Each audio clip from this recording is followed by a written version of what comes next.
Tables in the Wilderness is a love letter to people who don't entirely know where they fit in the church. They're not entirely content in the denomination they're in, or they don't even know what denomination to call themselves. They don't know if what they have is doubt. They just know that they think there's more, maybe more than what they've been taught, or more than what the church is still teaching. And they're looking for ways in which they can say, this thing that the Anglicans are doing makes sense to me, and this thing that the Pentecostals are doing makes sense to me, and I want both of them to be in the same place.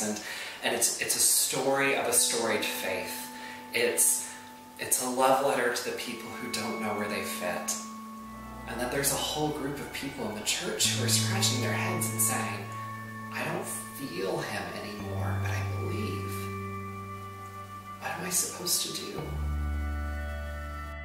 Tables are the place where life happens. They're where I hear your story and you hear mine. They're where I feed you or you feed me. They're where we recognize God in one another.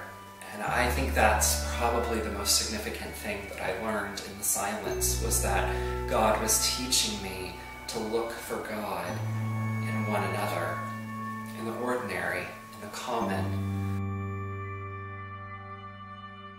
The thing about God's absence is, at first, you think that it's going to be forever. You think it's the end of something. And then a little bit while into it, you think it's the middle of something. It's only until later, much later, that you realize it was the beginning. It was a foundation point. It was the journey to a new and fuller and richer understanding of God.